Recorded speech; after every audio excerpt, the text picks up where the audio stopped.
Welcome, my friends, to The Confused Breakfast, the podcast where we hit pause on the chaos of today and rewind to a simpler time when it wasn't about convenience, it was about the experience. Remember the magic of a Friday night trip to the video rental store? Yeah. Wandering the aisles, making the big decision of what movie was coming home with you. We're all part of the last generation that knows the joy of the search, the snap of the plastic clamshell. We're here to revisit the movies that shaped us and defined our childhoods. My name is Mike Schulte. Joining me, as always, two dudes who always spill wine on their shirts when they come over to my house. Sean Pryor and AJ Vance, how the heck are ya? Well, if you would just get some glasses that aren't made out of rubber. You gave us the glasses that you broke the stem off of them, Yes. but you still kept them. They don't sit. Yeah, you can't put them down. But it's a natural habit to just like want to put your cup down. Yep. If I keep holding it, I'm going to keep drinking it. You can't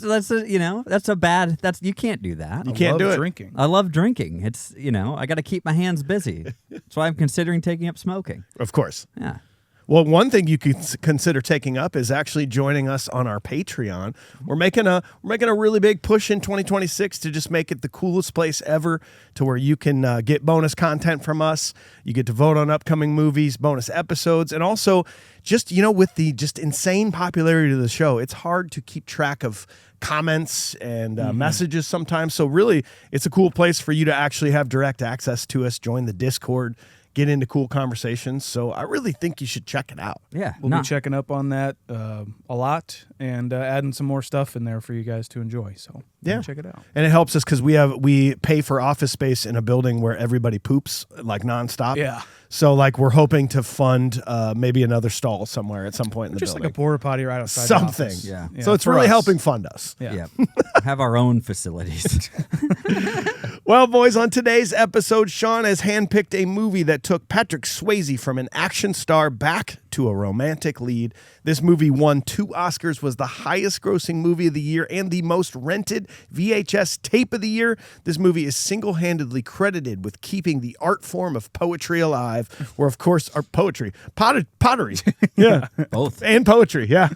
All mediums. We're, of course, talking about 1990's Ghost. Well, damn dang it. Ladies and gentlemen, it's time for another nostalgic You've journey been to the waiting to past. do that. Why did with that the work? Confused Breakfast. You should not Sit have back, laughed at that. relax, and enjoy wherever you are in the world. Take it away, boys. And of course, thanks to our sponsor, Big Grove Brewery. They are always coming at us with the beer of the episode. I'm going neighborhood beer. I know you guys, AJ's got a neighborhood beer. Sean's got delicious Those are the Easy only Eddie. 2 left. There are only 2 I'll left. let you guys have them. Thanks, brother. It's fine. Big Grove is always helping us have a delicious beer while we're talking nostalgic movies. Thanks to those fellas and gals. Check them out at biggrovebrewery.com. Hazy IPA like a ghost. Ooh, hazy. We'll get better. And if you're new Keep to the drinking. podcast, we're going to be reviewing Ghost scene by scene with a modern eye, but we like to talk about it nostalgically first. Sean, you picked this movie. What was your nostalgic thoughts and ratings of this flick? I'll save my major nostalgic thought on this movie for when we get into a particular scene. I've shared it on the show before, but I think a long time ago. But this is my mom's movie. She loved all the Sways, all the more. She watched this movie all the time, and so that meant I had to watch it all the time in order for me to watch Cliffhanger again, I would watch this with her, and I definitely enjoyed it back then. But when I was really little, I thought it was really spooky. And I'd have to say it was a movie. I'll give it a 6.2. Movie 6.2. AJ, what about you? Oh, man. I remember catching this on Comedy Central. Oh, yeah. Really? No. I was like, really? No. I mean, it is. I could see it being on there. Can you imagine the commercial for that? It's like late night on Comedy Central. We're watching Ghost. Yuck. Yeah. Oda Mae Brown Yeah. Whoopi Goldberg coming is back. a ghost friend. A ghost friend. Rated PG. She's a spiritual advisor. for Patrick Swayze, who's having a heck of a time Whoa. getting used to ghost life. And there's subway trains. Yeah. Yeah. We'll talk about it. You see this guy? He's funny looking. That's all I knew about Ghost. That I knew that there was pottery involved. There was some sort of, there was finance. and all the things that I wanted to, be involved in as a kid. So I never watched this movie, guys. Damn, son, really? Yeah. Well, you just didn't have a mom that just loved Patrick Swayze then, because I did. Okay, she just didn't want to buy it for you, huh? She wanted to watch it by herself. Yeah, yes, and that's it. actually, that makes a little more sense than our situation. Yeah, it Come does. watch Ghost with me. Don't make me the fucking weirdo. That's probably what should have happened with me, Yeah. as we'll see later. We definitely had this on VHS. Distinctly remember. In fact, I think we had one of those limited edition. There was like very few VHSs made where the DVD was like a gray color, or sorry, the VHS was a gray color to be like a ghost kind of thing. Yeah. I think we had one of them. Probably worth a lot of money now, but it's definitely in the garbage somewhere. Thanks. We very much enjoyed it. It's very spooky at times. Is that great? It's not, but I know what you're talking about. Yeah. It's very spooky at times. There were some times where I definitely was looking away, but ultimately very much enjoyed it. I'm going to give it an 8.5 nostalgically as a kid. That takes me and Sean's rating to a 7.35 on the nostalgic rating meter of all movies we've done. That comes in at 99th spot. Not as good as Uncle Buck, Men in Black, and Goodfellas, but better than Jurassic Park, Batman, and Pee-wee's Big Adventure. Okay. Nostalgically. Yeah. Nostalgically. We'll be okay. Yeah. Time to strip it away, though. We're going to go modern day eye from here on out, mixed in with some nostalgic memories, of course. Yeah. Sean's going to hook us up with all the important details of the movie. What do you got, Sean? I got produced by Lisa Weinstein. I don't know. Written by Bruce Joel Rubin. He also wrote Deadly Friend, Jacob's Ladder, Deep Impact, Stuart Little 2, and The Last Mimsy. What the fuck is What is that? that? I don't know. Stuart Little and Jacob's Ladder. Yeah. Wow. And Deep Impact. Boy. He's a Quite deep the fella. repertoire. Yeah. Cinematography by Adam Greenberg. He also did the movie 10 to Midnight, which I am right now. The Same. Terminator 2, Iron Eagle, and the Santa Claus 2. I did just re-listen to our Iron Eagle episode. I'm saying it's candidate for episode of the year. Oh, wow. I mean, it's one of the funnier ones you're going to listen to. Yeah, I don't know if that was last year or not. But It was last year. okay, sick. Yeah. I'll put it in the thing that we're recording right after this. I will update that. Yeah. Edited by Snub. edited by the always amazing Walter Murch. He's got a book on editing out there that is essential to any filmmakers out there. He also did Touch of Evil, Apocalypse Now, The Talented Mr. Ripley, Cold Mountain, and Jarhead. Music by Maurice Jarre. He also did Eyes Without a Face, Lawrence of Arabia, Top Secret, Witness, Fatal Attraction, Dead Poet Society, and Jacob's Ladder. And this is directed by Jerry Zucker. Yes. What? Yes, that Jerry Zucker. Yeah. He also did Airplane, of course, Top Secret, Ruthless People, First Night, and Rat Race. Cast: Patrick Swayze, Demi Moore, Whoopi Goldberg, Tony Goldwyn, Rick Alvarez, Phil Leeds, Vincent Chiavelli, Armelia McQueen, Gail Boggs, Stephen Root, and Bruce Jarchow. Writer Bruce Joel Rubin came up with it. We're hitting it. It's just the classic hits of the show. Oh, yeah. Right in 2026. Yeah. Writer Bruce Joel Rubin came up with the idea of Ghost when he was watching a production of Hamlet, which begins with the ghost of a father saying, "Avenge my death." And Rubin thought to himself, wouldn't that be interesting to see in the 20th century? A story from the perspective of a ghost and what they would do if they could avenge their own death and protect the ones they love. When it came to the job of helming the film, both Milos Forman and Frank Oz were attached at separate points, but both fell out due to creative differences. Jerry Zucker of Zucker and Abrams was then the next obvious choice.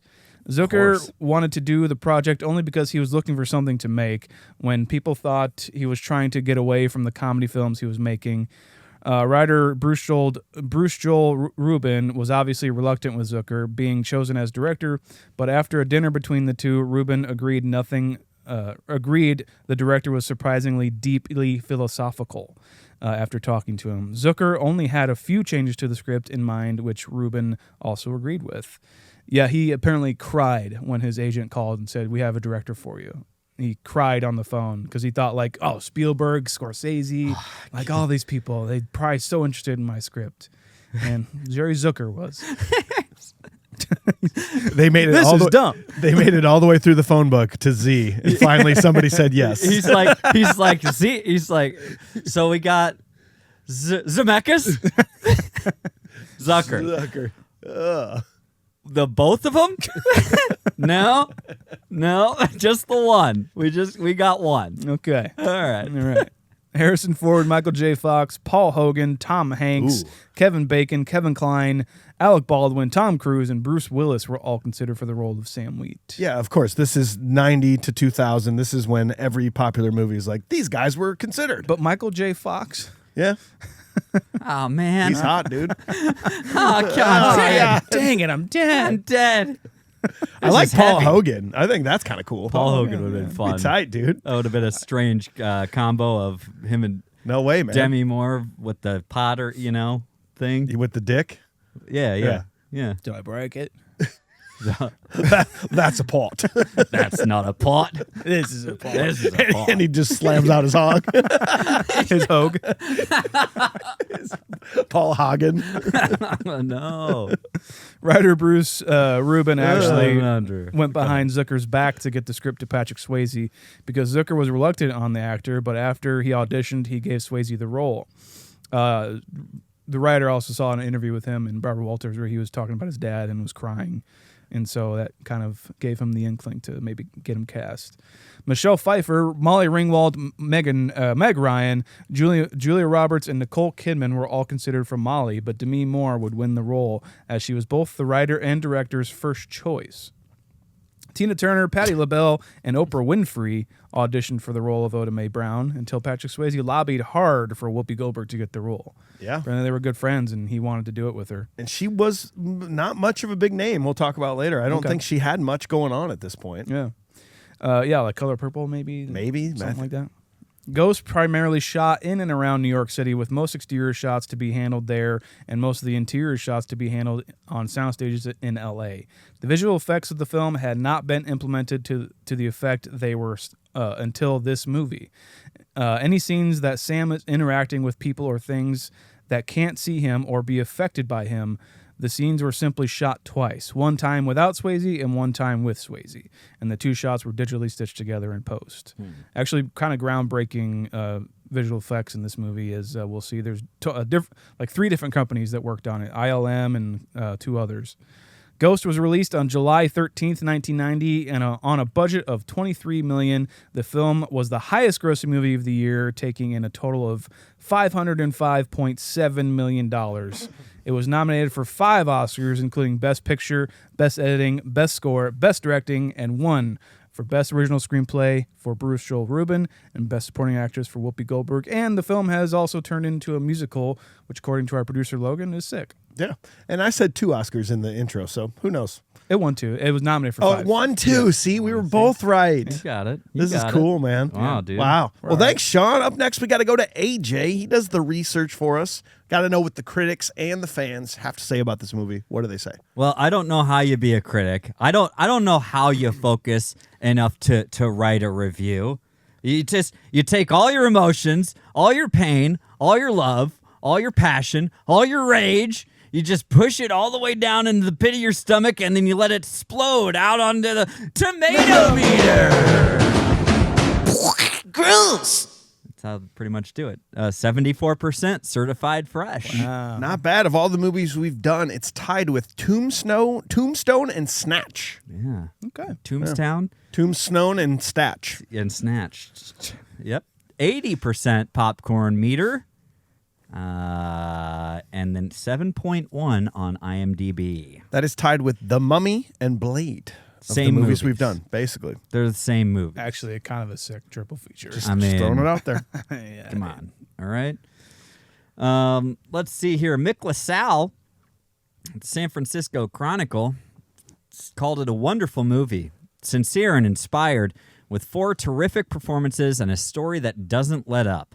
The picture has the gentle, nourishing quality of a fairy tale that you want to believe, and the unsoftened impact of gut-level entertainment. That was 100 out of 100. A 1 out of 1. Full out of a full. Let's see. I would, yeah. You know what? Let's just we all know why we're here anymore, guys. We all know why we're here, so we'll just get on with it. Get on with it. Richard Corliss over at Time just said a bad movie that a lot of people will like. Though director Jerry Zucker wants his necrophiliac romance to be sensitive, he pumps it up. He pumps up its feelings fortissimo, so the dimmest viewer will get the point. Dimmest viewer. The dimmest viewer. He's insulting people who watch what he critiques. Yes. So he's critiquing the people who give him a job. Yeah. That's awesome. Yeah. I mean, technically I am too, but Well, it's different, okay? It's different, okay? I jest. Couple of things here, guys. And some of these were very much in line with some of my thoughts. I'm going to save them for a little bit later. But 4 stars. This is Letterboxd. Adam Bolt just said, still trying to figure out how he can sit on chairs. Yeah. It's going to be the bulk of our conversation. I think so. I think so. Let's see. 5 stars. Friend from work said, "Oh my God, is he dead?" Me. "Why do you think it's called fucking Ghost?" This is a genuine conversation that actually happened. Yep. 3 stars. Bro, did you seriously just talk during the pottery scene from Ghost?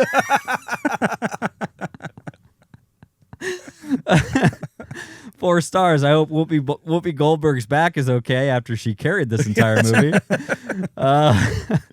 3 stars. I'd come back from the dead for short-haired Demi Moore. All right. One of the few. Yeah. 3 stars. The pottery scene wasn't as hot as everyone says. Okay. Yeah, right. Says you. But guys, I have a lot of these. I'm just gonna say that. Let's see. You should save them and use them as your own thoughts. I should. Yeah. Well, maybe I am later on. Yeah. Okay. Just checking. You know. Yeah, because that's kind of how we do it. That's how I do it. Somehow this movie would be worse if it was better. Does that make any sense? No. I like it though. It's one of the best ones, but yeah. No, it doesn't. 4.5 stars. Just couldn't quite get that last half from Bree. She had this to say: "Molly is a better woman than me because if young Tony Goldwyn tried to comfort me by spilling coffee on himself as an excuse to take off his shirt, I would have just fucked him right there." I mean, hey, She was gonna. I do not blame you. He's a handsome fella. Goes on to join the Christmas Adventures Club too. Yeah, he you know? sure That's does. fucking cool. He's on to something. Yeah. Let's see. We'll get there as well. A movie about a ghost who refuses to be a cuck. 3 stars. That could have been the angle to this entire movie. Was just making sure she never fucked anyone for the rest of her life. Oh, fuck. Let's see. I always thought he was dead when they were doing the pottery, but he was alive. Kind of killed my boner. Oh my God, you're right. I always thought that too. That's why I thought it was a thing. Wait a minute. Is that like a Mandela Mandela. effect? It's like a Mandela effect. I think I it's a great always Mandela thought, effect. holy shit, I always thought that Patrick Swayze had already died in Ghost when he came back and they did the sensual scene. I know. But he was same. alive. He was alive. They did this every night. I know. This was a norm for them. Oh my God. God damn. We'll get there. We're good at this. We're like, you got to keep listening. If you You're want gonna have to keep going. This is a preview of things to come. 2 more of these for you guys. I don't wish to be dead anymore because this makes it look like it's way more stressful. Oh my God, it does. This made me come down off my ledge. Yeah. This movie did. It did. It really did. Whoa, life's pretty cool. Okay. Just play the movie Ghost next time there's a jumper. You know what I mean? Like, that seems stressful. And last one here, guys. Possibly the most Caucasian piece of entertainment ever concocted. Let's see here, guys. In the Discord, Little Lebowski Urban Achievers. Don't worry, I'll get there. We had a couple folks jumping on in for this one. NYC Welder, you got there first. We're going to read it first. Wow, it's been a really long time since I've seen this movie. I have 3 sisters and was raised by a single mother, so needless to say, I got exposed to a lot of movies that normally wouldn't be on the radar of a young boy. One of those movies was Dirty Dancing. I've seen that movie about 100 times, so when the movie Ghost came out, my mother and sister couldn't wait to rent it. Some of the main things I remember were the scary guy from the train and the awful sound of the demons. This was probably my introduction to Whoopi, and this movie really allowed her to show off her comedic chops. Without her, this movie wouldn't be as good. On rewatch, it's always interesting to see how much more you understand as an adult compared to a child. The overall concept was easy enough to understand, but being able to relate to these characters as an adult makes the movie way more enjoyable. It's a movie I will likely never watch again, and that doesn't mean that it was bad. It's just not my thing. Nostalgic 4.2. Nice. Okay. Modern 4.8, a little bit up there. Devin Carlisle also joining us today. He said, like NYC welder, I too had quite the female upbringing. Outside of dancing lessons and learning how to sew, there was Patrick Swayze. Yep. Yeah, brother. The ever-present male in the house never was Roadhouse viewed, though. Of course not. Of course not. And that's the extreme of Point Break. They're like, what's Point Break? No. No. It's directed by a woman. Yeah. Okay. Oddly enough, I never saw it until it was covered on the podcast. However, Ghost was the first movie I remember sobbing uncontrollably to. Part of it due to the story, but when you inject Unchained Melody so strategically, I never stood a chance. Those damn Righteous Brothers got me with when I wasn't looking. Enough about music making me bawl. We can get into that more whenever La Bamba is covered. Hell yeah. But I digress. Whoopi's fully commits to one of my favorite female performances of all time. I wasn't necessarily crazy for the sway back then, but just overruled. But back then I was just overruled. The hormonal balance in the home sways heavily in the rom-com spectrum, and nobody else was interested in committing the dialogue of Biodome to memory. Anyway, I loved it. I still do. It speaks to the grand romantic in my heart. It's just like my heart, actually. Craft singles wrapped in gossamer. Fair enough. Nostalgic 10, modern 7.8. And we'll talk some props a little later. If you want to have your review of a movie read on air, go to patreon.com/confusedbreakfast. Get all the perks. Join the Little Lebowski tier. It's good times. That's where you get it. Well, listen, dudes, before we start scene by scene, I wanted to offer up my services directly to you. If you ever need my help with like some house projects, some things you're doing around your home, don't hesitate to ask. I'll bring my 6-pack abs along with a 6-pack of Big Grove and my own tools, and I'll spend the whole day with you and your wife, just third wheeling it up. I don't even mind if you want to sneak away up to the bedroom for a quickie. I'll just hang out down here, steal your valuables, make a call to a hitman friend of mine, and probably ChatGPT the best way for me to swoop in on your wife after I have you murdered. ChatGPT said to have her look away and then pretend to spill wine on my shirt so I can take it off. Does that sound like a plan? I'd try coffee. Oh, okay. Yeah. Okay. But Depends on time of day. Oh, yeah. You're right. I don't want to be friends anymore. I don't think I want. Good. Then I don't have to do house projects. Cool. Wait. The ploy all along. I do need some CO protectors installed. So scene 1, banker Sam Wheat and potter Molly Jensen move into a New York City loft and begin light renovations. At work, Sam notices irregularities in a bank account and mentions them to his coworker and best friend Carl Bruner, who offers to look into it. Shortly after, Sam and Molly are mugged by a thief named Willie Lopez while walking home from a theater. Sam fights back but is shot and killed during the struggle. As Sam's spirit rises from his body, he refuses a beckoning white light and realizes Molly cannot see or hear him. Light renovations. Sometimes, 3 sledgehammers. Sometimes you just take the notes and you just go, that sounds good. This is more intense than the opening of Home Improvement. Yes. Like, what are you talking about? Well, and what fucking, like, I don't think this is how this works. Like, are they basically just being like, hey, we bought this place and there's a wall here, so we're just going to go through this wall and just claim whatever's on the other side? Because, like, if you're buying a house or a condo, you know what is yours and what's not yours. So was there always a wall that was just walled off of this condo, or are they just breaking into the neighbor's place? mean, it's like there's walls. There's probably just like barrier walls. It's kind of like the whole studio apartment kind of thing, but it's like a big studio apartment, but they use these like wall barriers. The problem I have is that these are old buildings, okay? And some of these could be load bearing. You're going to have to get this signed off. You're going to have to get the super involved. You're going to have to get the building commissioner, whoever.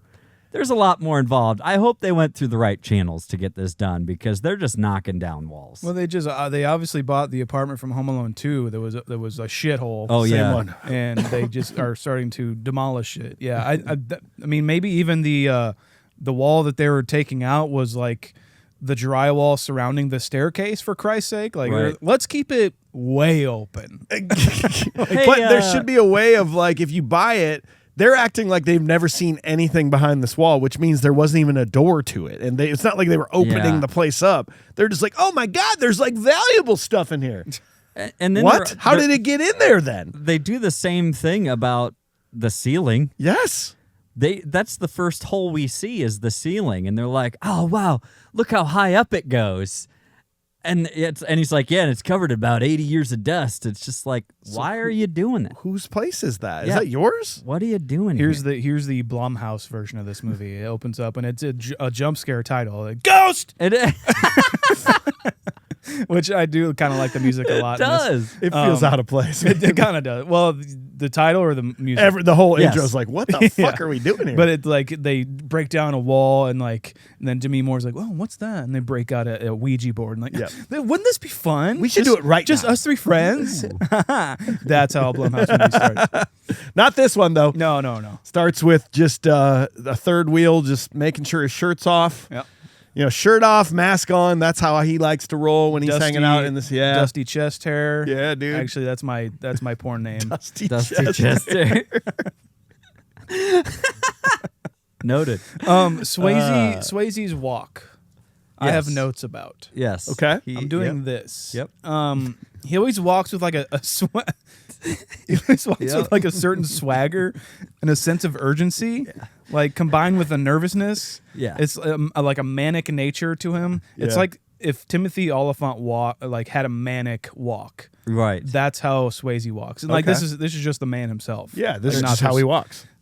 Have you guys noticed Always. the way he moves? Because it is, especially you see it like later on. And granted, I imagine everything as a ghost has to have some urgency behind it. But that being said, yeah, it's like there's always this like anxiety behind his walk and his movements. He's very tense. I Isn't it 'cause understand he's short.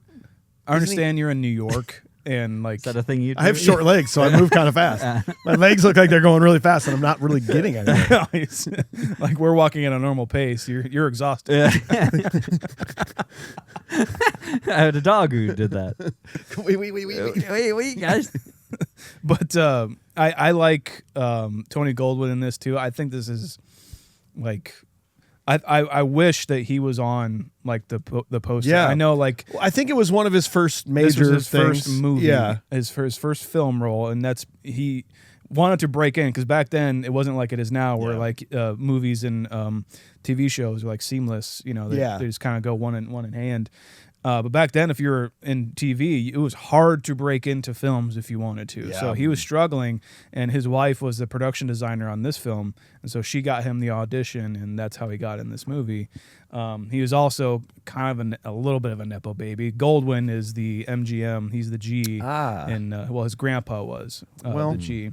But I think that's how he got the job. But I think he does well. In fact, he did He's such a amazing. good job at being the asshole that I read a bunch of stories that like people would come up to him on the street and yell at him because of how mad they were at his character for this movie. Yeah. Which means you really did a good job. Yeah, Isn't that the most insane thing to hear? Like getting upset with somebody about their movie character. People were dumb in the 90s. Yeah, you're right. I mean, they still. I mean, I remember being dumb. Yeah. So I mean, people tried to go get the Fargo briefcase. that's a good point. That's very You true. know? That's a good point. But I really, really enjoy him in this movie. I think he's Yeah. actually like one of like the best performances in this film. And like you get this cool comedy bit where they're in the elevator and he's pretending like he's sick and shit. This is what sells it for his performance, like almost right away. I mean, yeah, you have him, and it is just kind of, I would even almost go as far to say like a bit of a parlance of the times in the idea of them just being shirtless and doing construction. So it's like, all right, well, we got to have somebody who can stand up to Patrick Swayze's physique a bit. And then, but you get this moment of them walking into the building and you see that little smirk on Patrick Swayze's face the moment they get in, and they just immediately dive into this. The doctor said I probably shouldn't even come into work today. And how's a rash? A rash? Very contagious. It's very contagious. He said it's spreading. On your genitals, right? Yeah, the genitals, it's spreading everywhere. I said I really shouldn't be touching anything. Excuse me, sorry. It's a great bit. It's a wonderful. I like how they just fuck with people. I like the next time we're out doing something, I just want to do. I'm going to do this in the to one of elevator you. here. Yeah, Yeah, I'm gonna do it with one of you guys and just see if you commit. I'll be there for you, man. I got I you. appreciate that. I do love these old movies. Like anytime you see 80s, 90s big city office culture, I'm just like, man, like I love those things because we don't get that anymore. Like we're in an office here, people just poop and drink. That's all they do. But people back pay then, rent here to poop. that's basically what they do. Yeah. But back then, man, I mean, like you could walk around just like hit on any woman you want, and she'll think it's awesome. Looking great today, Denise. Yeah, slap you on the. Oh, you didn't slap me on the ass today. Well, I'll do it tomorrow. You better. Like I don't know, man. Parlance of the times, I guess. But I kind of miss that office. Speaking like, of that, a little bit is like the look of this movie. There's something about like early 90s thrillers when you can encompass this movie into any genre mostly, but there's something about the look of like these early 90s movies that I really love. It's like I saw someone on Letterboxd actually who's in the band Chat Pile. I follow him on Letterboxd and he watches a bunch of movies. Interesting follow, go follow him. But he reviewed this movie and he's like, there's something about like the film stock back then that just like is so maybe nostalgic or just I think so. But this movie looks like Jacob's Ladder, and I love the look of Jacob's Ladder. It is the same cinematographer, I believe. But well, did you catch that mirror scene, that famous mirror scene? Like I never noticed that until I read somebody pointed out to me, and then watching it, like that's a really cool shot. It is. That they painstakingly probably said we got to do this, even though the majority of people won't see it or notice how great of a shot that is. Yeah. Right? Well, yeah, and I think that says a lot about just filmmaking, and it says a lot about Zucker as a director, though, too, because that's what his comedy in Zaz really is it's painstaking comedy that they take very seriously. Okay. You know what I mean? And it's the same way about those things. It's almost like the more overlooked it is, the better the compliment. To how it is. Instead of, hey, watch this, you better watch this shot. It's really the only time he like flexes his like director prowess. Really, like he like does like a flashy move. Yeah. And it maybe seem out of place, but I'm here for it. I am. It's cool to me. Yeah, I think it's really enjoyable to see those things happen because I think that all feeds into kind of what you're talking about of just how these movies feel and how they move on. They don't linger on these things and I feel like movies just do that today, and I think the lighting in these movies is another thing too. Yeah. It's just and it's I saw something pop up about how the lighting in these movies in like the 90s and the 80s and everything, it's not done the same way. It feels like such a flat surface nowadays. Yeah. Whereas this is so well done. They light people's faces. Even in these bright office settings, somehow the characters stand out. You know, the shadows mean something. Yeah, exactly. You know? Yeah, they're supposed to create like a sort of feeling. Of course, where movies these days are just shot on like sound stages with just green screen, right? Just flooding them with light. Yeah. Well, and then you get this like, I mean, when I was 8 or 9 or 10 when I saw this movie, I mean, this pottery scene is what I thought sex was. Like I thought. You know, in all these PG-13 versions of movies where sex was like hugging and touching for like 5 minutes, and then it ends before the sex starts, because that's how this is. You get this very sensual foreplay scene, and then as they're falling in the bed, nothing else is going to be seen at this point. But I did not realize how holy innuendos that pottery is. Like you don't pick up on that as a 10-year-old kid. There's giant dicks in between her legs. Yeah. They went for it. I mean, I don't know what you guys do when you can't sleep, but I always go downstairs in my pottery room, Dobby the house elf onesie smock. Yeah, and I just start making vases. Yeah. So you guys don't do that? I do, but I call them vases. Sorry, Vase. excuse me. I'm more of a vase kind of guy. But that's just me, you know. I actually do the thing where you break the pot and then I put it back together with gold. Classic Chinese art form. Ancient Chinese secret. Yes, and so that's what I do personally. It's a little bit more intricate. You guys probably wouldn't get it. Oh, that's cool. But then I definitely just I just definitely rub phallic objects. Yeah. By the way, here's the other thing about understanding the idea of like sex in movies and stuff when you're a kid, right? They're getting like really dirty, and you even see like Patrick Swayze's face that looked really, really like real, of him just be like kind of for a second and be like, and then he kind of gets into it, he's like, it's kind of hot. Yeah. But then like these guys they're dirty. They've got it all over them. It's all over them. And that then will harden. It's like cement, right? It's going to harden. And you know, if you're putting fingers in certain spots, guys, that's not where you want clay and pottery. This is where you need a Todd and Margot reality check of like, I want to kiss every inch of your body after you shower. After I shower.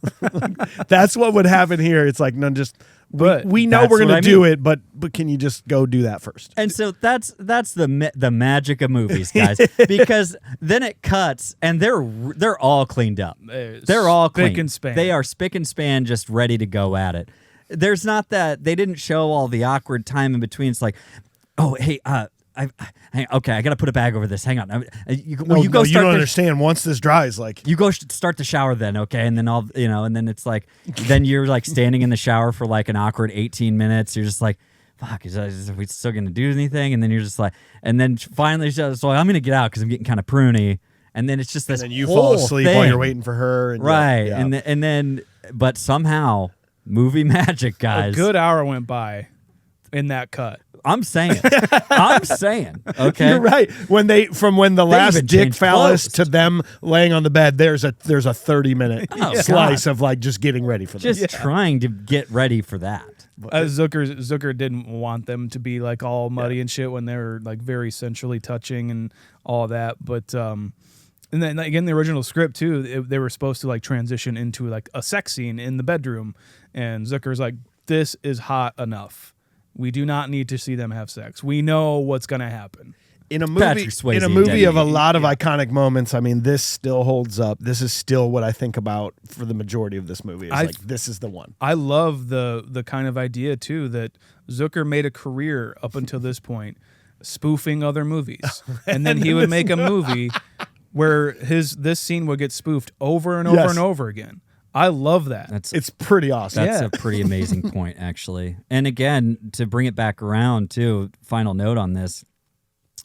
I mean, as a person who didn't really watch this movie, but obviously you know about this moment, I always thought he was a ghost during this scene. Yeah. And that would make so much more sense to me of her like feeling the ghost and like something happening. Doing it. And it's like the reverse of I thought maybe she tried to Ray. do it later on. Yeah, exactly. It would be really cool if like they did it again or something like that. And he was a ghost because like the imprints of his hands would be on the thing after he learns to interact with things. Yeah. It'd be really cool to see that. But yeah, they just didn't do it. You guys say you always thought he was a ghost. I always thought Demi Moore was a boy. Legitimately. I watched this way too young. Okay. And because of her haircut, I thought Patrick Swayze was caressing a young boy when I first saw this movie. And it disturbed me for a long time. Gotcha, man. Because I didn't want to ask questions. which I probably should have, and my mom probably shouldn't have shown me this. But Look, for anybody else out there, any young, you have every right to ask questions. Okay, don't be like Sean. You ask questions and you question everything. God damn it! You question it. I was watching. Well, she also showed me just one of the guys a lot. I was watching that a lot when I was a kid, and that probably influenced this. Well, that you know, explains a lot. The funny thing is, though, too. I mean, Demi Moore was not. This wasn't the haircut That's right. that she auditioned with either. No. I mean, think about that too. She had even if it was just somewhat longer hair, right? Maybe even shoulder length hair. Very different look to the character. Yes. You know what I mean? Sean wouldn't have had this confusing moment. Correct. And then she showed up on set like ready to shoot with this haircut. And Zucker didn't like it at first. Either him or the writer, they didn't like it. Zucker. Yeah, he thought because Swayze had longer hair too. In the making of this, and he's like, well, the guy looks like a girl and the girl looks like a guy, what the fuck?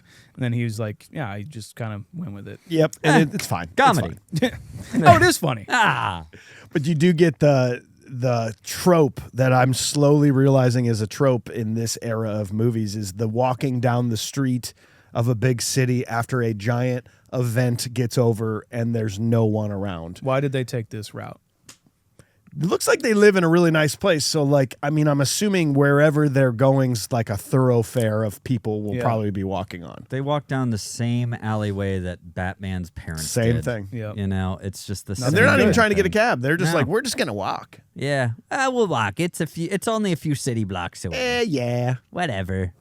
A few city blocks. Damn. The long way. Dude, yeah. Yeah, it's just I will say this. They go from like where this theater is at, and they walk. It's like they only walk a block, and it gets into like a shady. There's no street lights. No, Not nothing. one person around, not a single car. There are cars on every street of downtown New York at all times of the day. Let's take a shortcut. Nope. How about not? Well, and then that brings up a interesting discussion about Carl. Like Carl, we'll talk more about him later, but he's kind of a dumbass for this plan. Like, Oh yeah. what the fuck? I mean, so he knows he's hired Willie. He knows they're going to this show, and he's like, I know they're probably going to take this shady back road home because I've walked it with them before.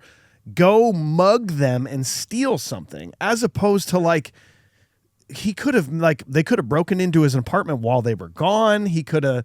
There's so many different ways he could have gotten this information that he needed. The way and correct me if I'm wrong if you feel differently, but the way the movie portrays it, I think, is that he wanted to kill him. Like this was a hit. I don't think because he kind of says like you weren't supposed to kill him. He's like, I did you a favor, like. Okay. I really do think that Carl loves Patrick Swayze. They're truly good Did friends. he think he was just going to have that little tiny notebook on him at all times? He thought he was going to get the notebook, and then he thought he would still have enough time before he changes all the passwords to steal this money and put it in an account to where no one would find out and they could still be friends.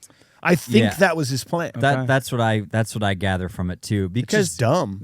And the movie is very smart about this as it leads up to this point, up until we actually see Carl and Willie like actually interact. Mm-hmm.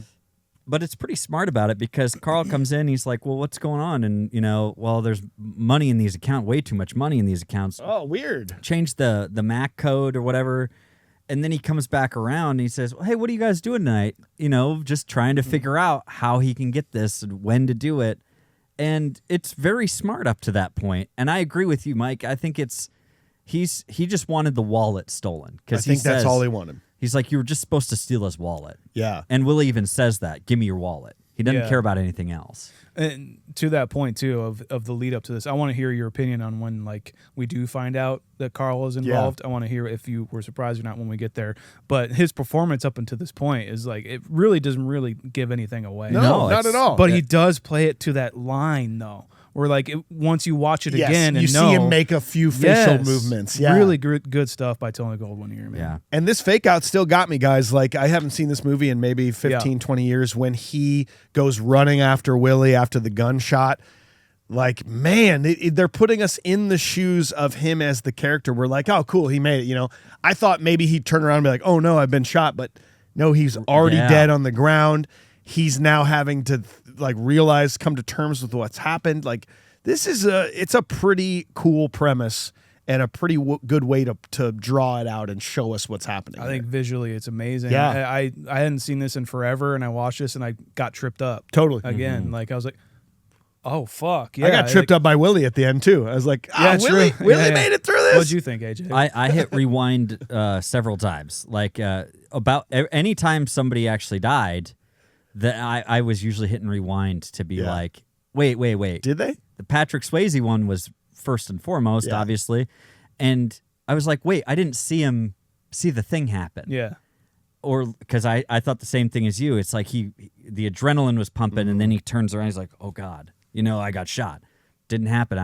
I think it's very well done. It's a very creative way to do it, and I actually don't like it when like later on we see like see him come out of the body. Ghosts come out of bodies and stuff. Correct. And I'm not a big fan of that. The way they did it here is so good. Yeah.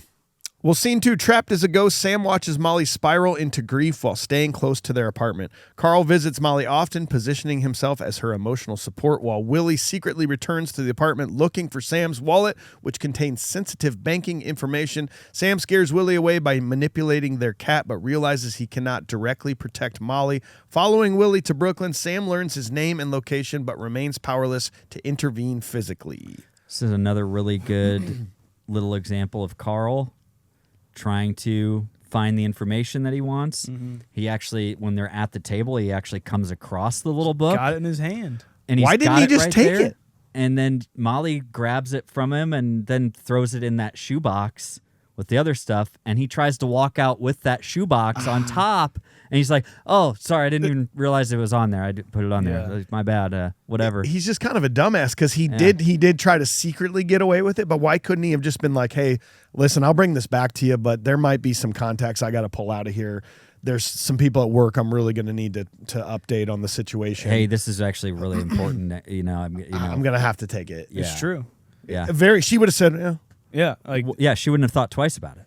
even like the Dave Brubeck tickets, is kind of a funny thing where he's like, we hated that show, Molly. He's like a subtle dig to Dave Brubeck. I don't know what the Dave Brubeck did to the writer, but maybe something. It's really good, and I have to say that the scenes leading up to this, with him like realizing he's dead, and like it's kind of flashbacky kind of stuff. It really looks like Jacob's Ladder a lot. These scenes where he like wakes up in bed with like the angel beside him, and then he wakes up again, and Molly is like kind of sitting up and like reaching towards him while the light's shining down, which is also like confusing because if I'm gonna have the choice of like going to heaven or like my wife, I'm gonna choose my wife.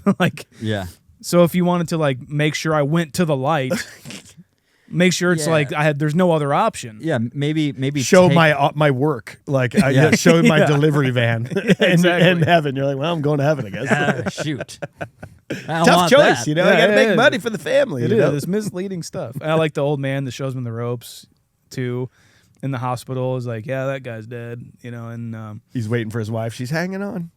What do you guys think about like the visuals we get of like him passing through stuff, like especially a doctor in that hospital? I don't mind that, but my biggest issue before that was the first time we see something like this happen is when he's at his own funeral and the lady looks back at him and walks through a gravestone.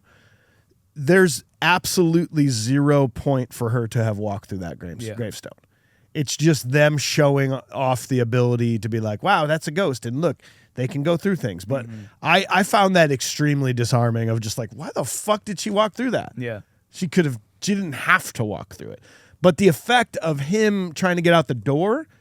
Is that, and like while he's in the hospital, he like passes through the doctor and you can see like his insides and shit. I feel like every time, I have a mild problem with it, and I think it might be more so his reaction rather than the actual special effects. Because it's like every time it happens, it's like somebody passes through him, he's just like, oh. Yeah. Oh, man. Oh, jeez. But that's implying that he can feel things, right? Yeah. In which I don't think he can because he's dead. That's a very good point, It's not too. a physical body. And it's you can pass through these doors and stuff, you have no problem like swiping your hand through the doorknob. You can't grab the doorknob, but then you're kind of like hesitant about going through a door, but then you can lean up against a wall, no problem. You know what I mean? It's just like I didn't know like ghosts were somewhat restrained by just common construction. You know what I mean? Like blueprints. Okay. No, there's a door here, but you can't go through the wall. Maybe that's why they tore down the walls. Are we getting into this discussion? Yeah, I got really hung up on this time. Like it was about the only thing I could think of from here on out was like the physics of being a ghost and how he could so easily just jump up onto stairs and he rode in Carl's car, we're assuming at one point. Yeah. So he was able to go through the door of the car, but then sit in the seat with no, like he's standing on the second floor of a building. Why is he not falling through the floor? Right. I got very caught up on the physics of this. To me, it's because the places he sits are the places that like he usually goes. Okay. I know this doesn't make sense for like a door handle per se, I guess, but especially like places he sits are places he sat as a human, so it's normal to him. Like getting in a car seat, it just feels like getting in a car seat to him. He doesn't know what it's like to pass through a car door. He knows what it's like to sit in a seat, and so that like those things, because of like the training he has to go through to manipulate physical objects, I think those are like the things he doesn't think of. They're second nature. Whereas like moving a bottle cap or something while you're a ghost is like, I wouldn't normally do that, Well, doesn't the scary ghost guy say like, I don't know how, you just do it. You just like with all the emotions. Yes, of course. But like I think that's like it is second nature to that guy. Okay. And like moving like this lamp or something, but sitting is also second nature when he was alive. He says it's like you're trying to move it with your finger. You can't do that. Yeah. And it's like the idea of I'm thinking about moving that thing, whereas all the subconscious stuff, that's how I've had to make sense of it. Was like just what you said, Sean. It's second nature. It's just a common thing to do. Why he's not overthinking it, that's why it works. Yeah. And then, but every time he tries to do something, it doesn't work. Right. He's until the thinking, train. I have to go through this door. And he's like, I don't know how to do it. Yeah. Okay. That is good. But also, I had the my thought too. modern brain was just like, oh man, we didn't think much about this, did we? But who cares? But I never thought about our it. first example, like you were saying, of the woman going through a gravestone is just like, there's no reason for her to walk Like straight she through a gets back gravestone. around the corner and there's a bunch of other ghosts that are like, did you walk through the gravestone? She's like, yeah, like Did you you taught do me. it? Yeah, Did the that's new how. guy? Okay, good, because that's the only way he's gonna know you're a ghost. Okay, I would have liked it even more if she just didn't like pass through it. She just stayed in there, like that was her grave. that's what I was hoping for. Yeah. And That's she what went I all thought. the way through. Yeah. Yep. That's what I kept thinking too. And I guess it's a commentary on New York City subways, because when we finally see this scary man for the first time, he's on the train. Terrifying moment. He's like, get off my train. He goes through the person. He breaks the glass of that subway car. And I like what we didn't get to see anyone freak out about that. Just imagine sitting on a train and the glass just goes, Not again. fucking this train's always doing it. Speaking of this guy, Mike, I have a question for you. Okay. Mike, do you? I do.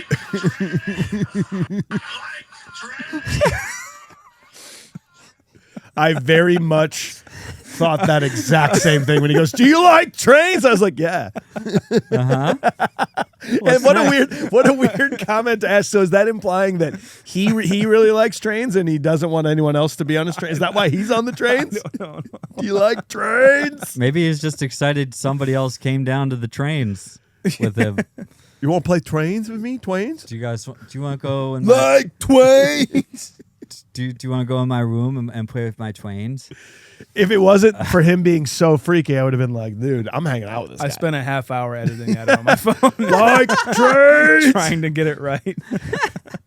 Did this guy freak you out as much as he did when you were a kid? It's super scary. He's terrifying. Yeah. Is he well known? Has he done He's much? in One Flew Over the Cuckoo's Nest. That's really all I know him He's from. just kind of got that face. Yeah.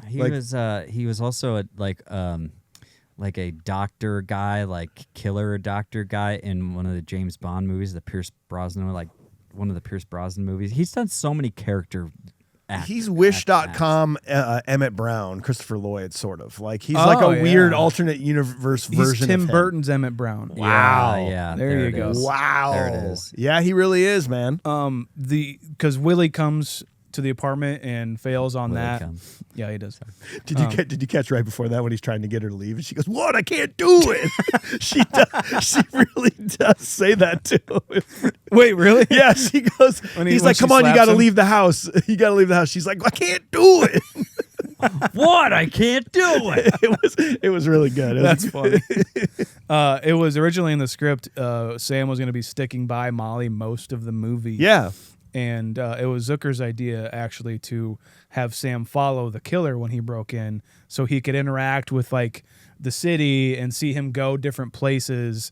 And then, like, that's when, like, the script led up to him being sort of neighbors with Oda Mae, which is just, like, it's a really good collaboration between these guys, because even on, like, the director's commentary, or the commentary with both of them, they're having fucking a great time, while, like, the screenwriter is, like, saying more philosophical stuff. Zucker, like, comes in with, like, a joke, like in that scene when Willie sees Demi Moore in the mirror, and the writer is like, "Yeah, I took that mirror from the set, and it's just in my house now." And Zucker he's like, "I took that bra. It's in my house now." They're having a great time, and they had this, like, the collaboration between them is what made this movie really, really good. Yeah. Seems like just a good appreciation for what the other one brings to the table. Exactly. You know what I mean? And it's like, we can make this all work as long as we just try. It was that way with, like, Swayze and Demi Moore between Zucker too. There's some behind the scenes stuff of them kind of arguing and stuff, but it's a creative arguing, and I love to see that. I love being involved in that. Totally. Of just like, I think it should be this way, I think it should be that way. We'll come meet in the middle, and you can see it happening on these videos that I saw. Yeah. The other thing too that I don't want to gloss over here is I really do.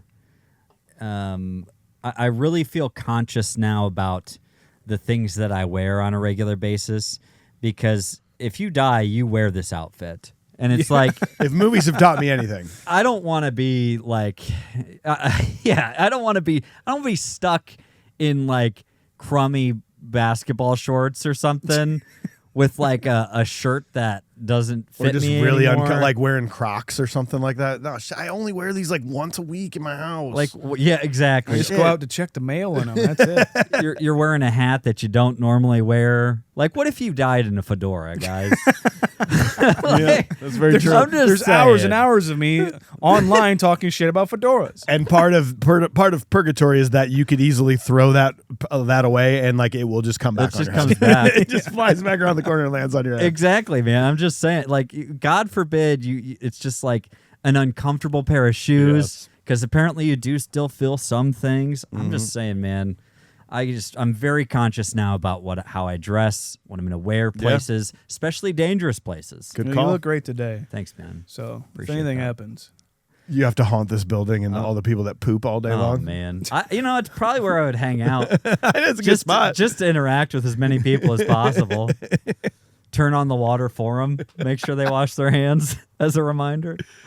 Well, scene 3, desperate for help, Sam encounters Oda Mae Brown, a fake psychic who unexpectedly can hear him. After convincing Oda Mae he's real, Sam uses her to warn Molly that she's in danger. Sam learns that Carl orchestrated the robbery to steal Sam's bank access codes as part of a money laundering scheme.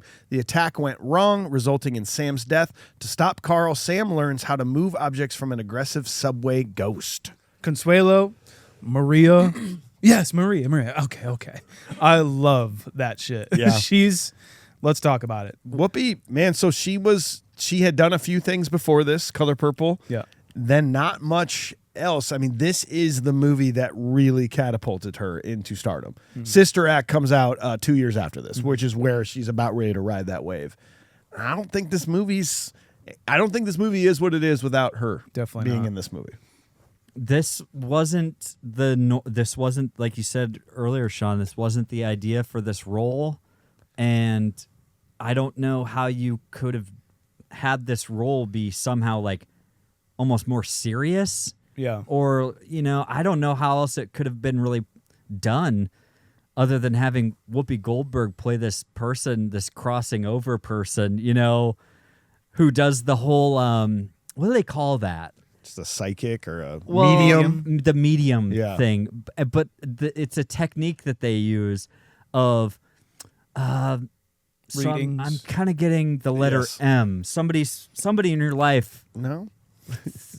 with the letter M. No. Somebody close to you. His name's Mike. Yeah, my name's Mike. Oh, Mike, yes, Mike. of course. Okay, but somebody else in your life also starts Yeah. with it, and it's just like, and you're like, okay, your wife's name's Molly, so it's like, Oh. Molly. Molly has a grandparent passed away or something. It's like, well, she just had an uncle or something passed.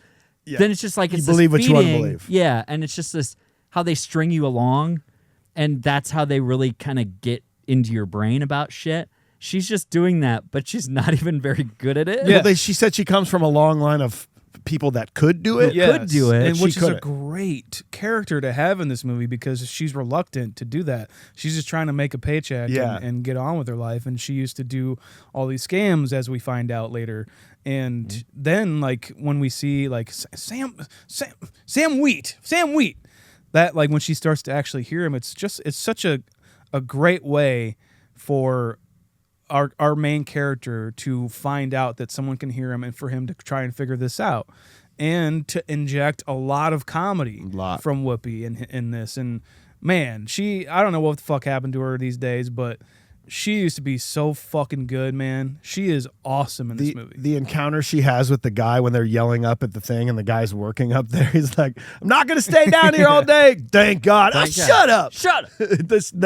That's the humor that I love so much about her in this movie. And The her like back a and little forth. one-off performance in The Player too. We were so Yeah. impressed by. Yeah. Oh yeah. Like it's man, I miss this acting from her. I mean, whatever. I don't Okay. like The View. I don't like the. And guess what? You can still like her acting performance in a movie. Yes, That's I think totally she's fine. incredible in this movie. I don't know who else does what she does this way. I truly don't. I can't really think of anybody who can pull off the comedy like she presents. Yeah, And that's a bad way of saying that's a weird way of saying it. Nobody does it like her and the way she used to do it. And like her comedy is so like nonchalant, but just so freaking funny. I do love to bring up that story that I've heard. I don't know if it's true or not, but it's a pretty popular story that Harry Houdini wanted to try to prove that psychics are not real or real. And he told his wife a phrase before he died. He's like, if the afterlife is real, go to as many psychics as you can. I will come find you, and I will tell them to say this exact phrase that only me and you two know. And his wife apparently went to like every psychic she possibly could, and no one ever could bring out the phrase that Harry said he would say. So yeah, a much better story if they did. bit of approval that maybe not saying the afterlife's not real, just saying maybe the mediums are not real in general. Sure. So, Just saying, yes. man. But like I say, I think it's so funny to watch her try to just kind of move through. And then it's even funnier somehow when it becomes real. You know, like she kind of gets taken over by the guy or whatever. It's like, Yeah, what'd you do to your hair? Like that kind of shit. I don't know, man. Her performance just kind of gets better as it goes on. it really Yeah. does. And like she keeps getting back into the story when she tries to back out of this too. When he finally gets her to go to Molly, Henry VIII. yeah, Henry VIII. I am is really fucking funny, but on top of everyone that we've talked about, the performers, but Demi Moore, I think this is one of her top performances as well. I'd say so. Especially when we'll talk about later, but when Carl is trying to comfort her, and even earlier when she's talking to Sam, even though knows he's dead, but we can see him right there. It's just so sad. It is. And like the Rolex thing, I totally get that because it's something that was incomplete in his life. Yeah. It's something that he's not done with yet, so it feels like he's there. You know what I mean? Something that he keep it. had in Yeah. his pocket for That- how long? Yeah, that's not totally gone yet. You know, those kinds of things she really does well with, and I think she does super well with Whoopi and learning about this right now in this scene. And there's subtle moments too to show her grief. The shirt she's wearing when she goes into the police station here later to report maybe the murder that Oda Mae Brown's telling her about. She's wearing the exact same shirt that Sam was wearing when we see him go to work that day. When he's late meeting the clients. It's very wrinkled, so it very much appears like she has not washed it. Sure. She's just been wearing it, kind of a Smells like thing. him Yeah, still. exactly. So that's a subtle detail. They do not go to, they don't go, oh, that's Sam's shirt. Yeah, I've been wearing it. Like they just, it's just a subtle detail. Carl walks in. Is that Sam's shirt? Yeah, haven't taken it off since it helps me feel close to him. It's just like God. they didn't have to do that. Thank God, you know. Yeah. It's and I'll tell you what. Going through Letterboxd, IMDb, everywhere, I think about every fourth review was Demi Moore might be the best on-screen crier of all time. It's so sad. And it's just like every tear that hits her cheek, it's like a hammer. Yeah. And you're just like, it's so true. She's just a sad person. I guess she never smiled. Like they could barely get her to smile on any of the happy scenes. And like one of them in particular, they had to slow motion it because she smiled and then stopped smiling. Wow. And like we need it for longer. She just a sad kind of a soul, I guess, you know. Well, I think it was more her performance. Yeah. It sounded like in the commentary that was too that thing. It was the penny scene, right? And like when she actually is like totally convinced that he's there. Zucker had to. He wanted her to do it, and she felt like that she wouldn't really smile. She'd just be shocked. He had to like slow it down at that point. 30% speed. Okay, cool. We got it. I also wanted to say about it's those moments where she's like talking to him. It's the whole time that she has to interact with Sam, and Sam isn't there, but he is there. It's so well done. I feel like having actors in the same room, but you're not supposed to be able to pay attention to them. Mm-hmm. And same with Patrick Swayze about this is like such a hard role for him because it's the opposite. He can see everything, but he can only be reactionary. Yes. He can't interact. He can only just react. Well, and barely react because acting is reacting, and they're giving him nothing. Right. As their characters. Yeah, he gets nothing off of the other characters, and he has to be around. He just has to be around it. Yeah, you can totally see that frustration. Yeah. I assume come through as an actor, as well as like a ghost trying to solve his fucking murder. Yeah, and then having again Demi Moore, just she has to do this stuff, but she can't react to what Patrick Swayze is doing. It's such an interesting dynamic. Really is. That they have to work through. A lot of times, like especially seeing Whoopi in scenes with Patrick Swayze, like I assume maybe one of the notes was like act like you're blind. Yeah. You know, just kind of like looking off, like I'm talking to you, but I'm looking off this way, you know? Yeah. Or something, you know, because she doesn't really know where he is or where it's coming from. That's true. That was a good touch. Yep. It's still a great touch here too, where he follows Carl, and you know, as a watcher, we don't think Carl's a suspect at this point, and we learn at the same time that Patrick Swayze does. It has to be absolutely gut wrenching, and he portrays it gut wrenchingly, and like we feel it with him in this scene. Don't you think so? I think it's my favorite Swayze performance. 100%. So I absolutely agree with you. Yeah. What did you think, AJ? Did you pick up on that Carl was in on this? Not on the first watch. Yeah, they did it well. I think they just did it so well. And again, it's one of those things that makes me want to watch more Tony Goldwyn performances. Yeah, dude. Because I want to see like how it went on through time for him, and just see more of what he did, because he just. I love it when they do this and they don't linger and they don't give it away.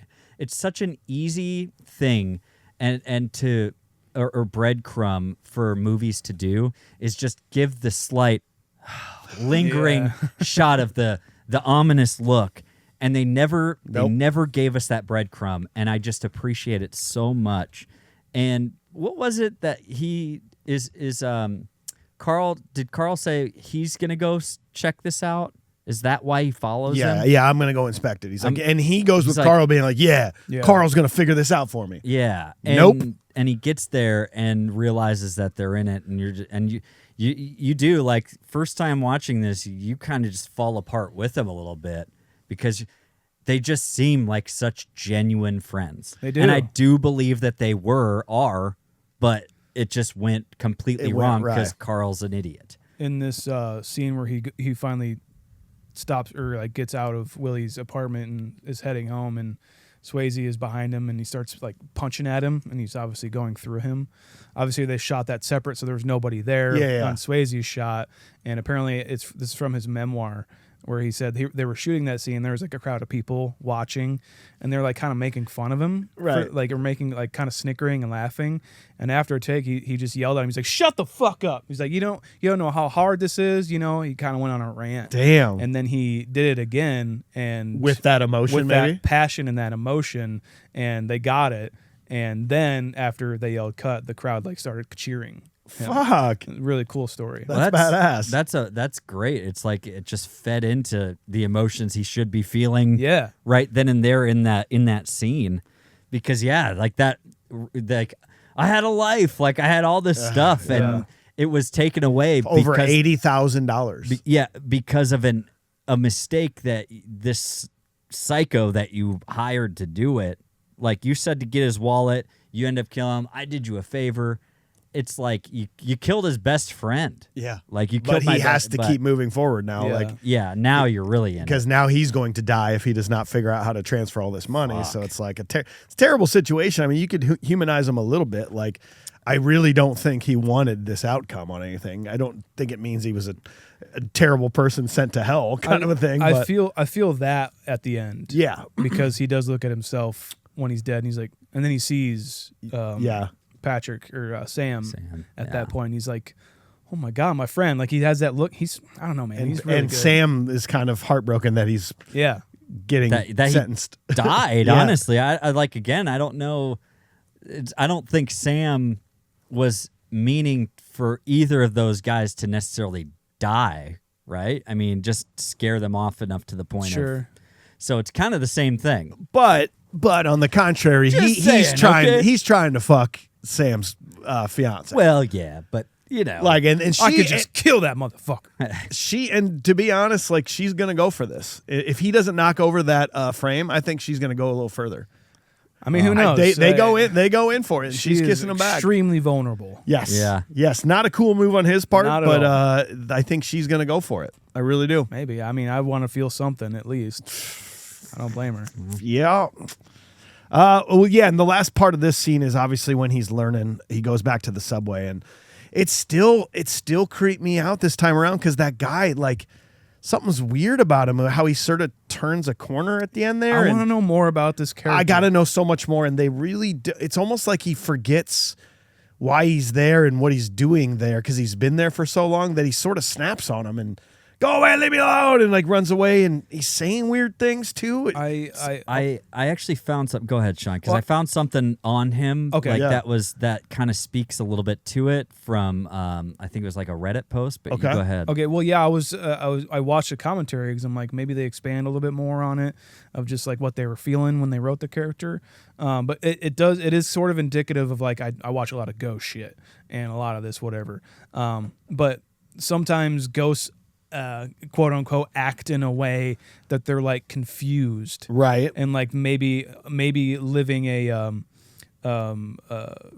moment of they're like reliving. they're in a loop. What do they call that? There's a particular name of a ghost for that. Residual haunting. Yeah. Yes. Good job. It maybe he's one of those. It's kind of a longer residual haunt. Like maybe he's resetting the loop in front of him or something. Who are you? Why are you here? Yeah, I don't know. But go ahead, AJ.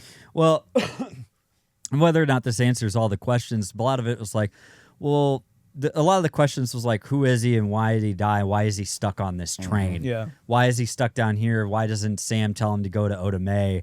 Like all these ideas and these questions of like, you know, if he's a ghost, all the other ghosts seem very aware of like things that they can do and just kind of like him. But why does he not get out of this train station?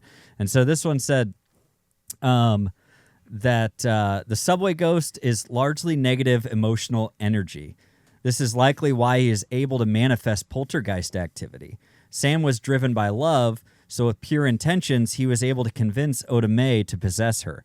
The subway ghost doesn't have the luxury, and at first it seems like a strange right out of character, but it's brilliant storytelling. Once Sam learns to control his poltergeist abilities, the subway ghost suddenly flips like a switch. He treats Sam not only like a stranger, but as someone bullying him. Gotcha. Now frightened, the subway ghost pleads to be left alone, runs, and jumps off the platform into an oncoming train. We now learned how he died and also why he died. We also learned the source of the negative energy. The subway ghost was sadly like a mentally ill homeless man who was tormented constantly in a train station until one day, while running away, he jumped into the train. Yep. The train station was likely his home, and unlike Sam, he had no purpose. Right. Make sure you credit that person. God Yeah, forbid. Yep. That was John Fartsnatch. Cool. Sniffer. Gotta be careful nowadays. 69420 exclamation point question mark. Yes. That is something AJ got off of Reddit. He did not come up with that on himself because you can't. There's no original thoughts anymore. You can't have original thoughts. The internet exists. Original thoughts do not. There we go. That's cool. That's really cool. Yeah. I mean, it does make a lot of sense. Yeah, does. Because again, it's like, well, he freaks out about this idea of once he gives him even a slight question. Yeah. He says, well, they pushed me. He says, they pushed you? Who pushed you? He's like, what do you mean, who pushed you? You don't believe me? You think I jumped? Right. You think I fell? He does ask him in sort of like a pushed you. Pushed you? Who pushed you? Like who kind of would like do that to you? Yeah. joking way almost. Or like Yeah. an antagonizing-ish kind of way. And so the idea of him running and jumping into that train again as a ghost is just kind of even loop feeds starts again over. to that Yep. that loop again, that residual haunting idea. Yep. Yeah. So scene 4, Carl guides Oda Mae through closing Carl's secret bank account. The money, $4 million, is donated to charity, enraging Carl and putting both women in danger. Carl threatens Molly to recover the money while Sam warns Oda Mae that Willie and Carl are coming for her. When Willie attacks Oda Mae, Sam intervenes, causing Willie to die in a traffic accident. Willie's ghost is immediately dragged away by dark, shadowy figures. Hell yeah. What do we think about... It kind of seems like a little lame, maybe, that like all this finance stuff is involved. Well, first of all, what is his job? I don't know. They do a really bad job of telling us like exactly what he's doing and why all this money is in accounts and being moved around and active. And I mean, it's just a banker, I guess. Investment but like, banking? I don't know. yeah, but like how does he have this $4 million in this account? And then how does he, let alone him being a 25-year-old guy or something, have access to it? But then how is he allowed to have a random person sign for it and get a check for $4 million after she signs the wrong name and says, I signed the wrong name, whoops. Like it's a Whoopee. very, whoopies, it's a very lazy, Yeah. it's just kind of lazy. But it does work for me. It's fine. Because it is set up that she has forged signatures in the past. She's gotten in trouble with that. She has that experience at least. Not that you need to be good at it, I guess. But it does work in a way. And like the comedy aspect, this is like where they're so good together. Patrick Swayze and Whoopi Goldberg in these scenes specifically. Where he's like telling her like this is the wrong name. He's like it's $4 million. When you get in it for the comedy of this scene, it's incredible. Yeah. But when you think about it in real life, this is a problem because Sam basically just made Oda Mae not only put her life in danger and put Molly's life in danger, but Oda Mae's straight up going to jail, guys. Oda Mae just stole $4 million of not secret money. This is people's money. Yeah. By forging, making a fake ID and a fake name and taking it and then giving it to a church.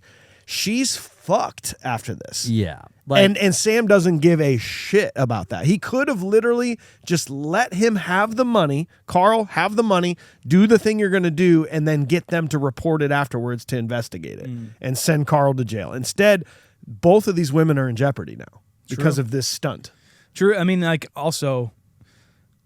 I'm not sure how good like the spiritual advisor business is, but like she could probably use some of it for doing a bunch of shit for you.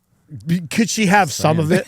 Yeah. I'd like that in two checks: $3,900,000 and $100,000. Yes, I like to think that. I just really like to think that Oda Mae, after giving away this money to nuns, decides that maybe that's the best way to make money, so she becomes a nun in Sister Act.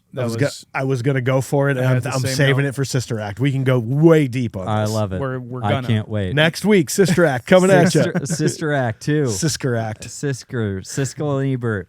And Act. also, don't you think Sam could have at least done the courtesy of maybe explaining this whole thing to her before they got to the bank? True. Dude, like, But that's why I think she deserves something, because he's using her the whole time. Yeah. Like not telling her what she's actually She's doing. in trouble for this. She's in big trouble. yeah, your righteous quest here, Sam.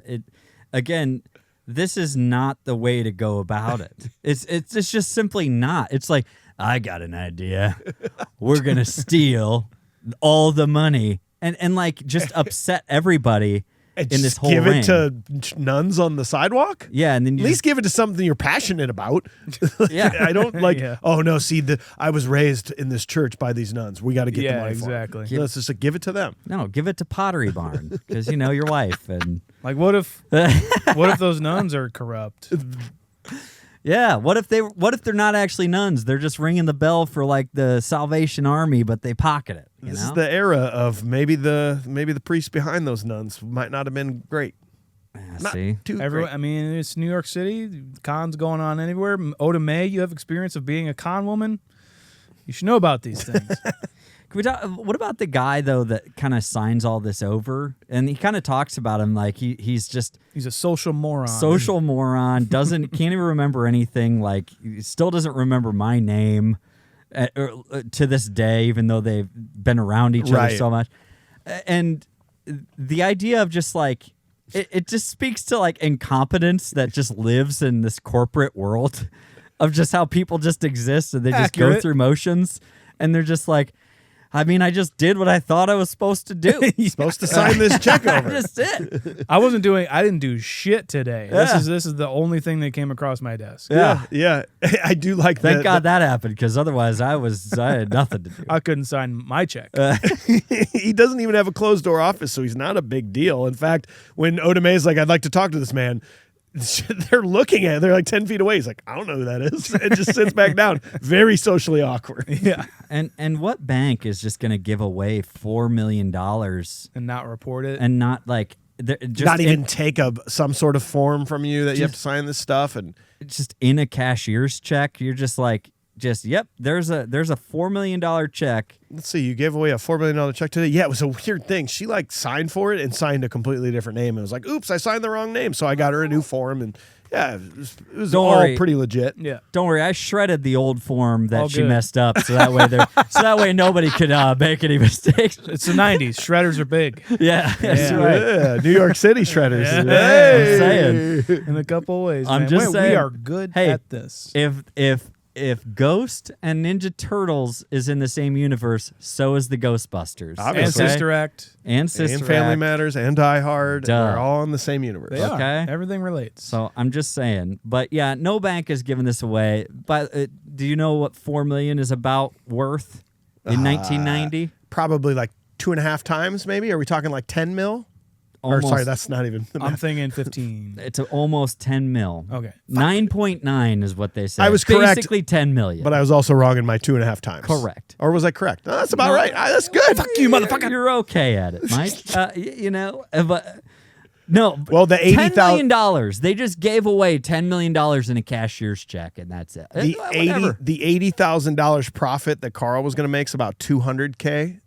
Yeah. It's not enough to do the risk that he's doing here. And I do kind of want to know more about what trouble he's in. Like, who are these guys? He says that they're And- drug dealers at one point. and they're laundering money, and if he helps move this money around, they'll give him a cut or something like that. Okay, yeah.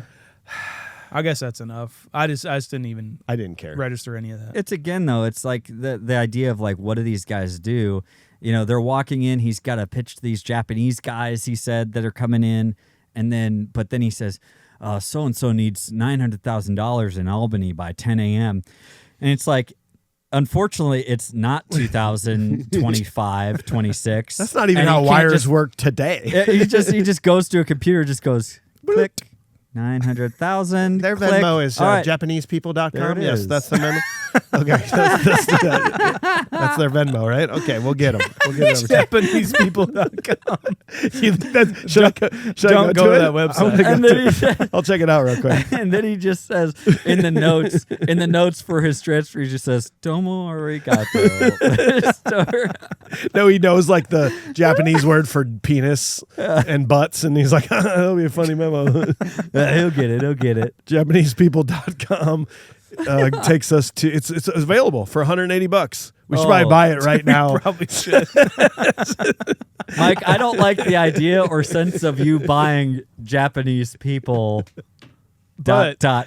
If you do buy it, this is yours, my friend. That's yours. Come on, for a week. No, I don't want it. All right. You guys it's can. right if, here. If anybody out there Change wants your to buy it, you will. People will go to your website over the next couple of years from hearing this episode. So. Oh man, you're gonna get some traffic. That's some good traffic there. You want to do final scene here, boys? Let's do All it. right. So Sam and Oda rush to Molly's apartment, where Sam finally proves his presence by levitating the lucky penny. Molly believes allows Oda inside and shares one final intimate dance with Sam after he temporarily possesses Oda body. Carl arrives armed and desperate, but is killed. Carl's ghost emerges in shock and terror before the same shadowy figures drag him away. With his work finished, Sam becomes visible to Molly as radiant white light fills the room. After thanking Oda and sharing a final goodbye with Molly, Sam peacefully ascends to the afterlife. So this is the scene where he's like taunting and haunting Carl, and Carl eventually goes to Willie's place, and that's when they like try to get Oda Mae, correct? Yes. Yeah. And when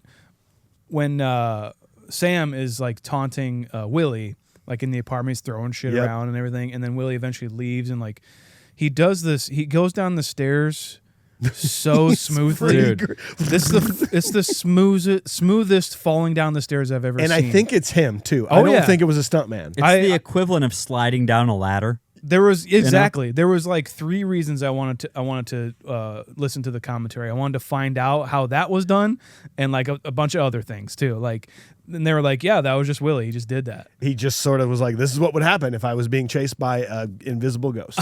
I wouldn't think about taking a step. I just try and get down the stairs as fast as possible. And I want to talk about this actor too. I think his name is Aviles. Yes. It's not Tony, but it's Rick Aviles. yeah. He was a stand-up comedian for a little while, and was famous more about his comedy. And apparently, him and Tony Goldwyn were like the nicest people on set. Is that and right? they were playing the biggest pieces of shit in this movie. But then he died of AIDS complications. And shortly after this movie, I think. Oh, and man. it's just weird to see. I think I've seen him in maybe a couple of things. few things. Like The Predator 2, I don't know if he's in. But yeah, it's a great character, and I think he does a really good job in this movie. Apparently, a lot of people come up to Luis Guzman and mistake him. Okay. That mistake him. They're like, well, I loved you in Ghost. He's like, that wasn't me. That wasn't me. That Could was have been. actually a friend of mine.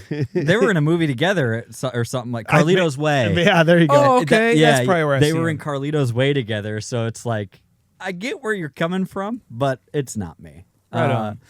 No, but the performance again, it just goes back to them kind of reacting to things, and whether or not they did it with Patrick Swayze in the room or with him, or if it was this was one of the shots. Like some of these shots there's nothing. there's nothing. Yeah. Yeah, Shit flying. Yeah, exactly. Yeah. yeah, and it's all. I just think it's all done just pretty well. I think I get some Ghostbusters vibes a little bit here and there, and it's just I don't know. I think that the whole lead up of this though, there is something comical to me about him chasing them off to the point that he just runs into traffic.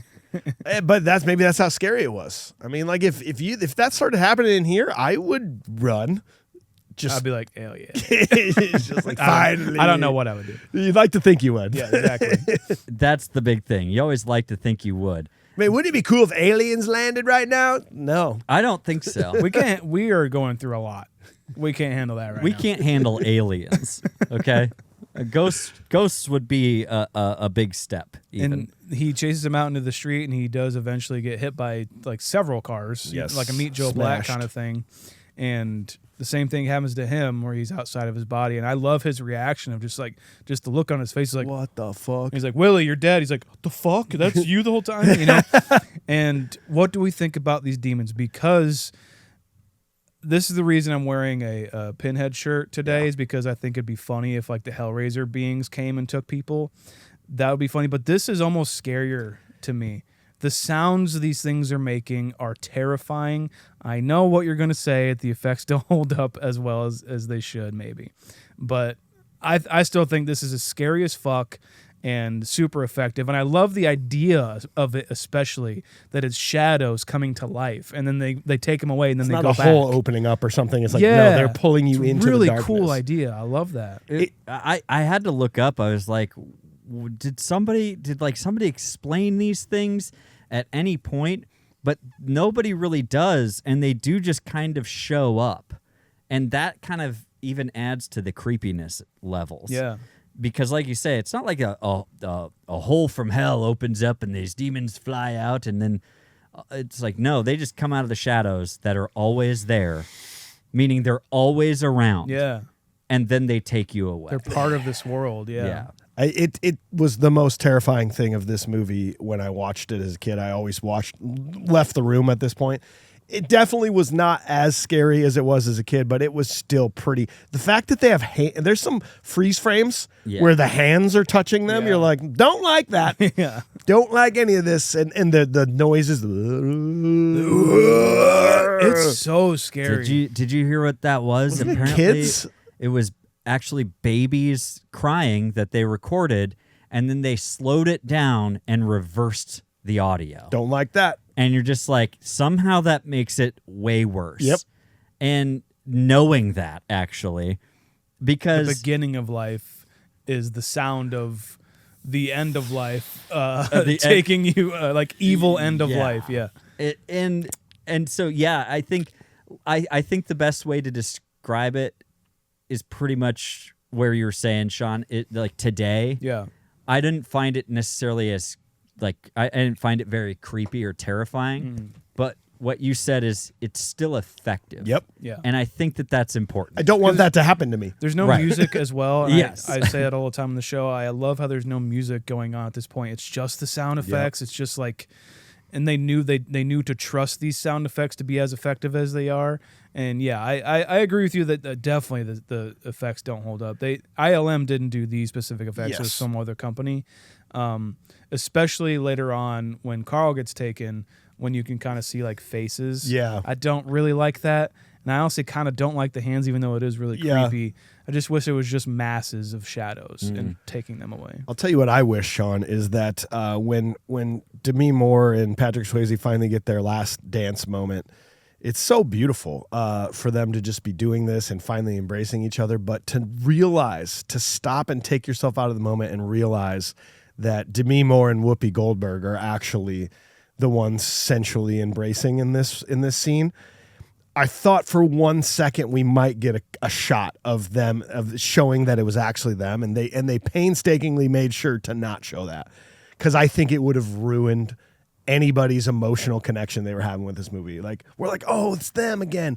It's not them. It was in the script Oh, that they were going to like have sex. Just show it, you cowards. Just show it, man. Come on. It makes me laugh so hard at the thought of Demi coming out of it. Like, what the fuck, God? Again, man, like I got to say, I agree with you. The first thing you said, it's beautiful. It is. Like, and Jerry Zucker nominated for Best Director for this movie, deservedly so. And I do believe that it's like this point because we got the setup, we got the what's the song? Unchained Melody. Unchained Melody. We got that in the beginning. That's their song. That's what they're associated with. Oh, we can do it again. And then you get the shot of Whoopi Goldberg's hands going in on Demi Moore's hands, and then it goes up to Demi Moore's face. They do a little switch off screen, obviously, and then the song starts, and you see Patrick Swayze, pure fucking cinema. Yeah. That's as long brilliant. as you're able to immerse yourself into this moment. Exactly. Which most people can. Because if you're like me watching for the second time, just be like, what the fuck? This is weird, dude. Yeah, because then you're like, so can she feel the difference in their bodies right now, knowing that that's not him? Since he's now figured out his poltergeist moves, can he use his ghost? Can she grow She can't. Can use ghost dong? Like, is that gonna feel that? He doesn't have a dong. Well, he's got ghosts. He's gonna have to get into Carl's body and then make that happen. No. Carl, no. I think he's still got ghost wing. He's not a Ken doll now. No, he is. You It's know? not a physical body. It's just a spirit. Well, yeah, but it's still a spiritual dong. Does that mean he's making love to Whoopi Right, and which John? is Jenny? your porn name. Spiritual dong. Spiritual dong. Go to Chinese or JapanesePeople.com. So he's going into Whoopi's butt, out her vagina, into Demi's vagina. Yes. And that's how it goes. Maybe he could only do like haptic things, so he could just do like Like, he can only kind of flick his own thing. Yeah. Come on. Just get it near it. You just Come on. kind of tap it on there. Yeah. You know how I'm like really sorry about this. You're like having struggles in bed, like that. Yeah, Like, yeah, that's yeah. what Him's hymns, wife. like the wipes and stuff are for. Him's wife, ghost wipes. Ghost wipes. It's gotta be ghost. Which is just ecto cooler on the napkin. Ghost wipes. For when you keep them in the house, you never know when you might be in purgatory. Yeah. You're gonna need them. Oh no. No, I think I got my ghost wipes. Oh Ghost man, wipes. it's a And then- beautiful scene. Yeah, it is. Then It's all- beautiful, and then Carl comes along and makes us all sad and frightened again, and holy shit. Man, talk about what about ghost blue balls though? The moment this, Oh, this yeah. happens, you're just like, yo. I was so close. You could tell he was upset. It's just like when somebody went through him again. Yep. And he was really upset. And then this is where I lose all the sympathy, empathy for Carl because he is just brandishing a knife. Yeah. Every chance he gets. Yeah, and I do like how they set up earlier with like the people who are coming to Oda Mae, who do possess her, that they get weakened by possessing her. That makes a lot of sense for this scene. How this Carl scene. catches up to the two women.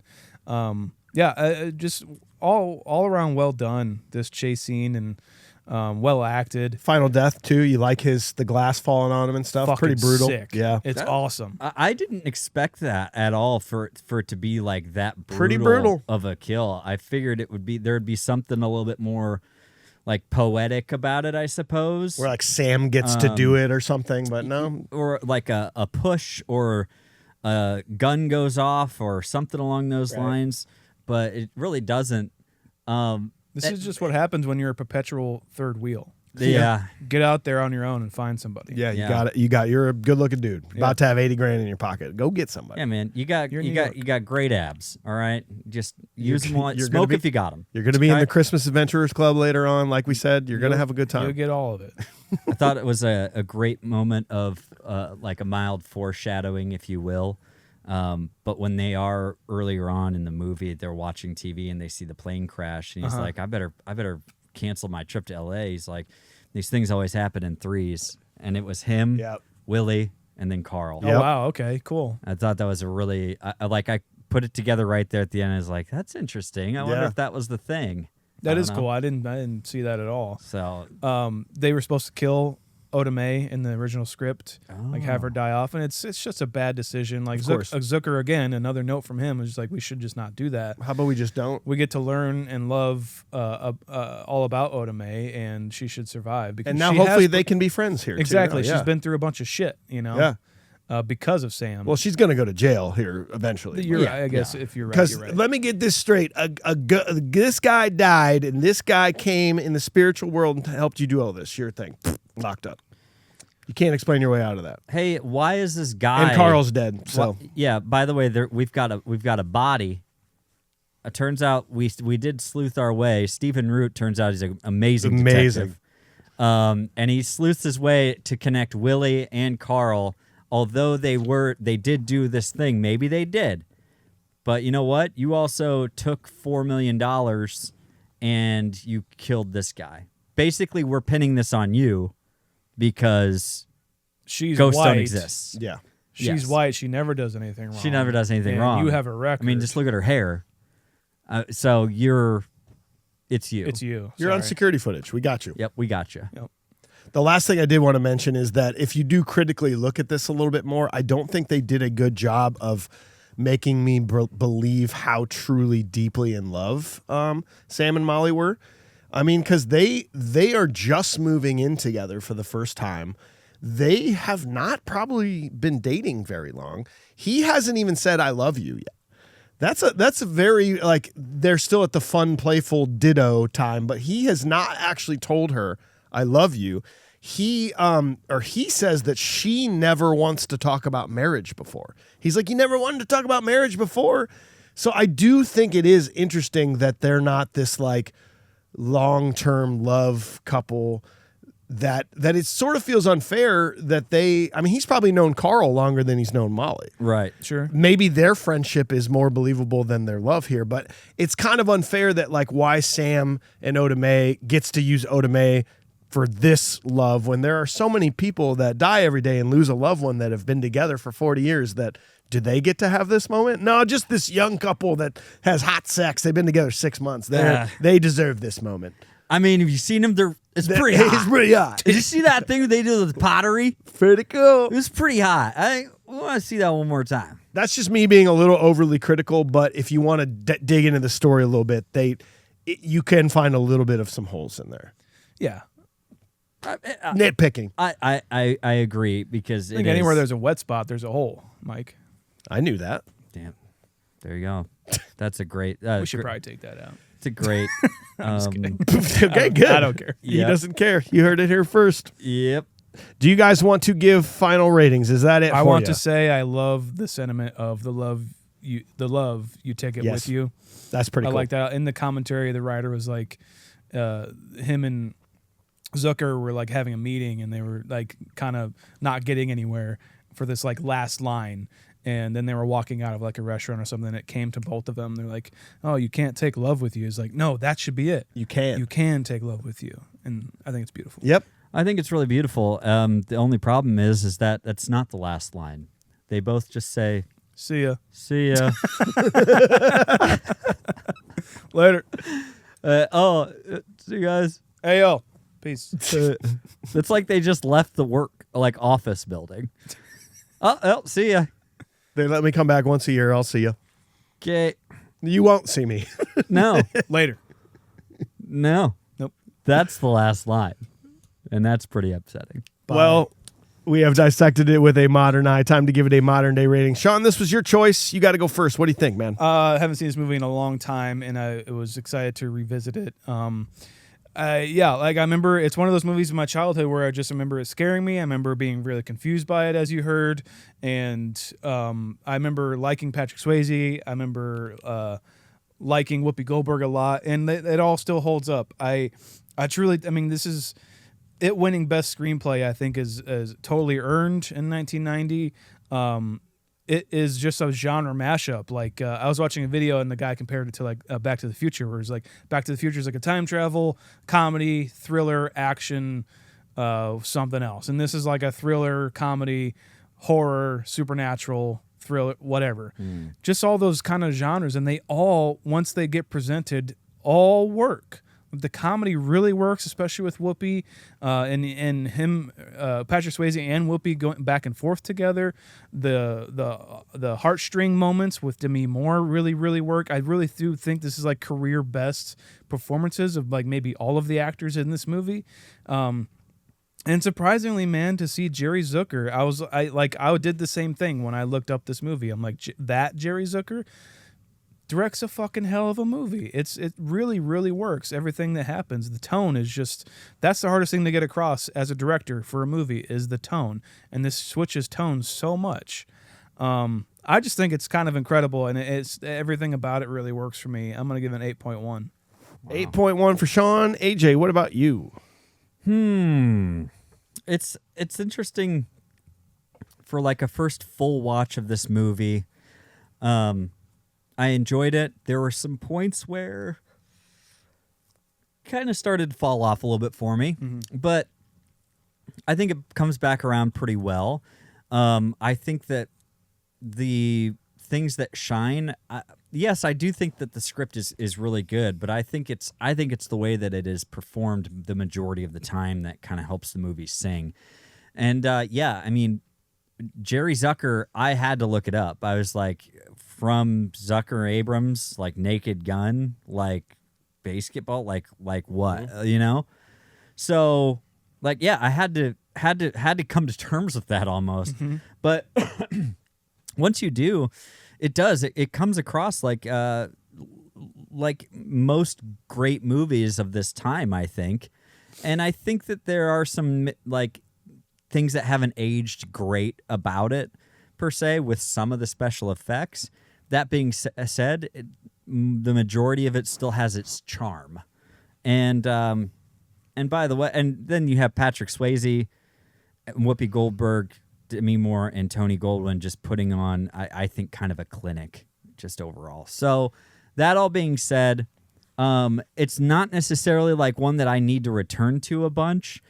I want to give this a 7.55. 7.55 for the age. I'm probably a little less than you guys on this one. I mean, it was a good watch. I thought it was pretty great. But I mean, I'm looking at the list of a lot of the movies that are kind of clogging up this area of our modern day ratings, and it's like, I don't know that I would return to this over some of these movies. I mean, performances are great. I laughed quite a bit. Oda Mae Brown characters, just like an all-time classic for me. The spookiness of it, but also the heartfeltness of it, it was great. It's just maybe that final factor of like, I just don't know when I'm going to turn this back on again. Mm-hmm. Yeah. But I mean, I'm still going to be a 7.2 on this because I do think it's famous for a reason. It's got a lot of iconic scenes, and I do think it's something that everybody should watch. Let's put it that way. So as a group, we are going to be a 7.62. And if you look at our modern day ratings for every movie we've done, 7.62 is going to be all alone at the 99th spot. We believe that this movie is better than Teenage Mutant Ninja Turtles, Back to the Future 3, and Ace Ventura.